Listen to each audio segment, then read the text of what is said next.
নমস্কাৰ এছামিছনৰ ইউটিউব চেনেললৈ আপোনালোক সকলোকে স্বাগতম জনাইছো মই মজিদ বন্ধুসকল পলকতে চাওঁ আহক আজি 9টা গুৰুত্বপূৰ্ণ খবৰ প্ৰথমটো খবৰ যোৰহাটৰ কাছাৰী ময়দানত ৰাজ্যৰ 5 লাখ হিতাধিকাৰী লৈ গৃহ নিৰ্মাণৰ পুঁজি মুকলি মুখ্যমন্ত্ৰী হিমন্ত বিশ্ব শৰ্মাৰ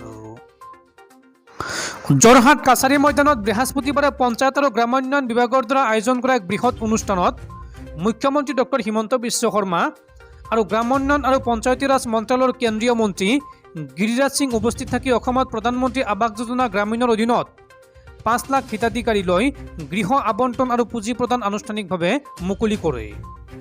কেন্দ্ৰীয় চৰকাৰে অসমৰ বাবে নতুনকৈ 12 লাখ PMAY গৃহৰ আবণ্টনত অনুমোদন জনোৱাৰ কথা উল্লেখ কৰি এই গৃহ নিৰ্মাণত কোনো চৰকাৰী বিষয়া কৰ্মচাৰীক ঘোষ নাখাবলৈ মুখ্যমন্ত্ৰীগৰাকীয়ে সতৰ্ক কৰি দিয়ে। প্ৰধানমন্ত্ৰী আৱাস যোজনা গ্ৰামীণৰ অধীনত যোৰহাট জিলাত প্ৰায় 12,000 হিতাধিকাৰীক গৃহ আবণ্টন দিয়া হৈছে। কেন্দ্ৰীয় চৰকাৰে নতুনকৈ অসমৰ 12 লাখ লোকক PMAY গৃহ আবণ্টনৰ মঞ্জুৰি দিছে।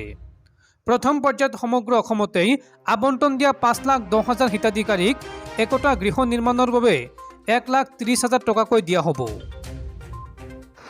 ইয়াৰে প্ৰথম কিস্তিত 32,500 টকা, দ্বিতীয় কিস্তিত 48,750 টকা আৰু তৃতীয় কিস্তিত 48,750 টকা প্ৰদান কৰা হ'ব।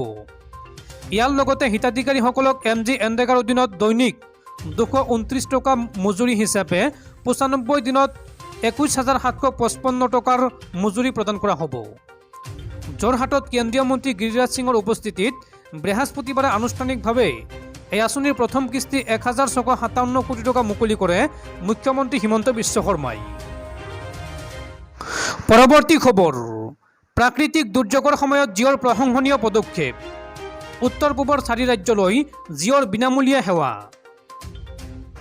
প্ৰাকৃতিক দুৰ্যোগৰ সময়ত নিজৰ গ্ৰাহকৰ কাষত থিয় দিছে ৰিলায়েন্স জিঅ'ই সকাহৰ ব্যৱস্থা হিচাপে উত্তৰ পূবৰ ধুমুহা, প্ৰচণ্ড বৰষুণ, বানপানী আৰু ভূমিস্খলনৰ দ্বাৰা আক্ৰান্ত অঞ্চলসমূহৰ গ্ৰাহকৰ বাবে বিনামূলীয়া সেৱা আগবঢ়াইছে। ৰিলায়েন্স জিঅ'ই ঘোষণা কৰিছে বিনামূলীয়া 4 দিনীয়া আনলিমিটেড প্লেন। ইয়াৰ নেটৱৰ্কৰ ভিতৰত আনলিমিটেড ফ্ৰী কল আৰু প্ৰতিদিনে 1.5 GB পৰ্যন্ত ডাটা সেৱাৰ লগতে আক্ৰান্ত উত্তৰ পূৰ্বাঞ্চলৰ ৰাজ্যসমূহৰ গ্ৰাহকসকলক 4 দিনৰ বাবে প্ৰতিদিনে 100টা SMS-ৰ ব্যৱস্থা কৰা হৈছে। মেঘালয়, মিজোৰাম, মণিপুৰ আৰু অৰুণাচল প্ৰদেশৰ গ্ৰাহকসকললৈ প্ৰেৰণ কৰা এক বাৰ্তাত জিঅ'ই কয় যে যোৱা কেইদিনমানৰ ভিতৰত প্ৰতিকূল বতৰৰ বাবে আপোনাৰ সেৱাত প্ৰভাৱ পৰিছিল। সদিচ্ছাৰ ইংগিত হিচাপে আমি আপোনালোকলৈ কমপ্লিমেণ্টাৰী 4-ডে আনলিমিটেড প্লেন আগবঢ়াইছোঁ। জিঅ'ই এই দুৰ্যোগৰ সময়ত গ্ৰাহকৰ সৈতে ধীৰতাৰে থিয় দিছে। তেওঁলোকৰ আপোনজনৰ সৈতে যোগাযোগত থাকিবলৈ আৰু সংযোগত থাকিবলৈ সহায় কৰিবলৈ জিঅ'ই এটা বিনামূলীয়া 4 দিনৰ unlimited voice and data pack আৰু প্ৰতিদিনে 100 SMS-ৰ সুবিধা প্ৰদান কৰিছে। বহু অঞ্চলত অব্যাহত থকা বৰষুণৰ ফলত পৰিস্থিতি আৰু অধিক অৱনতি ঘটিব পাৰে। কিছুমান অঞ্চলত নেটৱৰ্ক কাটি পেলোৱা হয় আৰু গ্ৰাহকৰ সৈতে যোগাযোগ কৰিব পৰা নাযায়। আনহাতে আন কিছুমান ক্ষেত্ৰত গ্ৰাহকে ৰিচাৰ্জ কৰিব নোৱাৰে। 4 দিনীয়া পেকত 1.5 GB হাই স্পীড ডাটা আৰু আনলিমিটেড ভইচৰ লগতে প্ৰতিদিনে 100টা SMS-ৰ সুবিধা থাকিব। এই অভিযানত যিবোৰ ৰাজ্য সামৰি লোৱা হৈছে সেই ৰাজ্যবোৰ হ'ল অৰুণাচল প্ৰদেশ, মিজোৰাম, মেঘালয় আৰু মণিপুৰ। পৰৱৰ্তী খবৰ মুখ্যমন্ত্ৰী হিমন্ত বিশ্ব শৰ্মাৰ বৃহৎ ঘোষণা চৰকাৰী ভূমিত থকা লোকসকলে লাভ কৰিব ভূমিৰ পট্টা। 2 অক্টোবৰৰ পৰা ৰাজ্যত নতুন ৰূপত আহিব মিছন বসুন্ধৰা পাৰ্ট 2। চৰকাৰী ভূমিত থকা লোকক ভূমিৰ পট্টা দিব হিমন্ত বিশ্ব শৰ্মাৰ চৰকাৰে।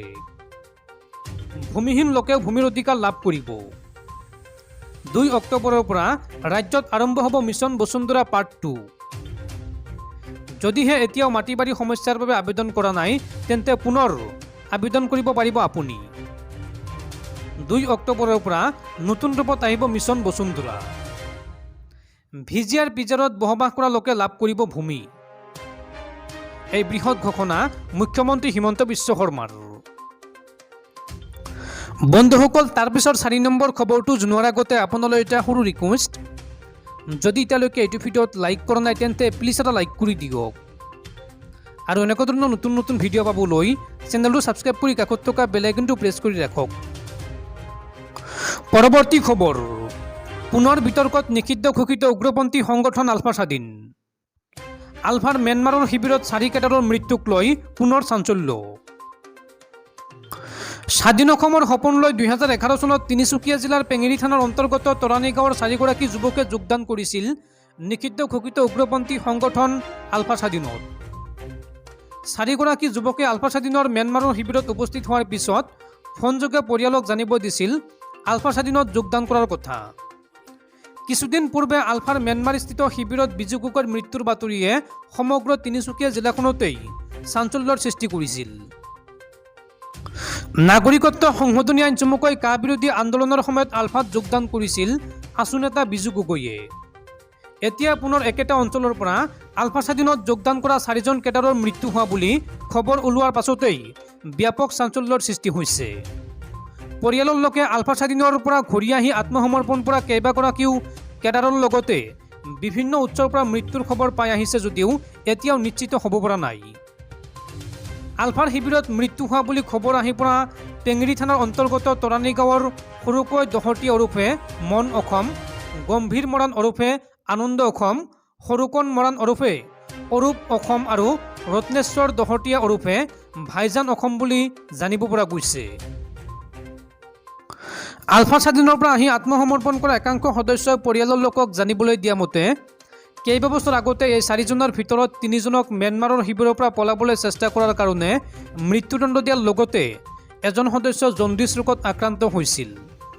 যদি মৃত্যুদণ্ড দিয়া হৈছে তেন্তে এই খবৰটো নিশ্চিত কৰিবলৈ আলফাৰ মুখ্য সেনাধ্যক্ষ পৰেশ বৰুৱাক পৰিয়ালৰ লোকে আহ্বান জনাইছে।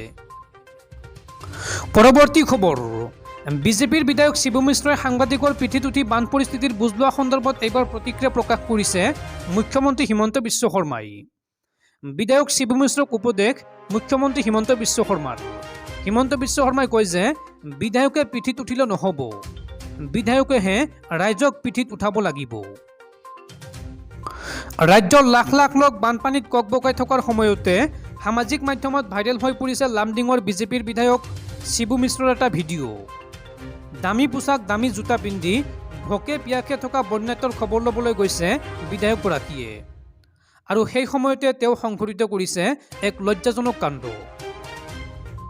পানী গচকিব নোৱাৰা বিধায়কগৰাকী এগৰাকী সাংবাদিকৰ বুকচাত উঠিয়েই আৰম্ভণি ঘটাইছে বান পৰিদৰ্শন যাত্ৰাৰ। মাত্ৰ 20 গজ দূৰত্বত থকা নাওখনলৈও পানী গচকি আহিব নোৱাৰে শিবু মিশ্ৰই, যাৰ বাবে তেওঁ সহায় ল'বলগীয়া হৈছে বন্যাত্মৰ বাতৰি যুগুতোৱা ব্যস্ত এগৰাকী সাংবাদিকৰ। এই ভিডিঅ' সামাজিক মাধ্যমত ভাইৰেল হৈ পৰাৰ পিছতেই তীব্ৰ সমালোচনাৰ সন্মুখীন হৈছে বিধায়ক শিবু মিশ্ৰ। ইপিনে ঘটনাক লৈ সাংবাদিকৰ প্ৰশ্ন সন্দৰ্ভত প্ৰতিক্ৰিয়া প্ৰকাশ কৰিছে মুখ্যমন্ত্ৰী ডক্টৰ হিমন্ত বিশ্ব শৰ্মাই। তেওঁ কয় যে বিধায়কগৰাকী পিঠিত উঠি গৈছে, কিন্তু তেওঁ কোনোবাক পিঠিত উঠাই ল'ব লাগে ভৱিষ্যতত। বিধায়ক আনৰ পিঠত উঠিলে নহ'ব, তেওঁহে আনক নিজৰ পিঠিত উঠাবলৈ সাজু থাকিব লাগিব, এইদৰে মন্তব্য কৰে মুখ্যমন্ত্ৰী হিমন্ত বিশ্ব শৰ্মাই। পৰৱৰ্তী খবৰ, ভাৰতীয় বতৰ বিজ্ঞান কেন্দ্ৰৰ আগজাননী, 21 মেলৈকে ৰাজ্যত হ'ব প্ৰবল বৰষুণ। অসমত অৰেঞ্জ এলাৰ্ট জাৰি ভাৰতীয় বতৰ বিজ্ঞান কেন্দ্ৰৰ। 21 মেলৈকে ৰাজ্যত হ'ব প্ৰবল বৰষুণ, কেন্দ্ৰীয় বতৰ বিজ্ঞান কেন্দ্ৰৰ সতৰ্কবাণী। অসম মেঘালয়ত অৰেঞ্জ এলাৰ্ট জাৰি ভাৰতীয় বতৰ বিজ্ঞান কেন্দ্ৰৰ। বিজুলী ঢেৰেকনিৰে প্ৰবল বৰষুণ হ'ব অসমৰ বিভিন্ন প্ৰান্তত।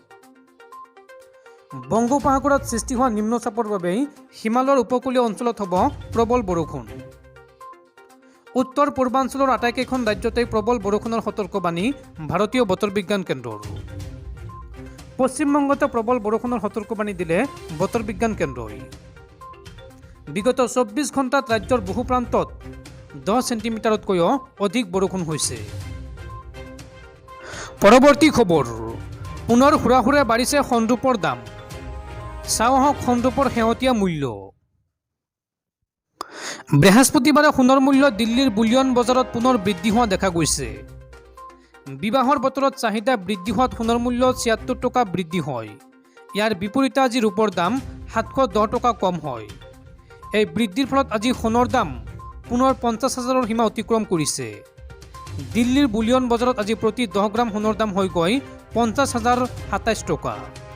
উল্লেখযোগ্য যে দিল্লীৰ বুলিয়ন বজাৰত বুধবাৰে সোণৰ মূল্য প্ৰতি 10 গ্ৰামত 49,951 টকাত বন্ধ হৈছিল। আনহাতে দিল্লীৰ বুলিয়ন বজাৰত 710 টকা হ্ৰাস পোৱাৰ পিছত প্ৰতি কেজি ৰূপৰ দাম 60,224 টকাত বন্ধ হয়। যোৱা ব্যৱসায়িক ক্ষেত্ৰত দিল্লীৰ বুলিয়ন বজাৰত ৰূপৰ মূল্য প্ৰতি কেজিত 60,934 টকাত বন্ধ হৈছিল।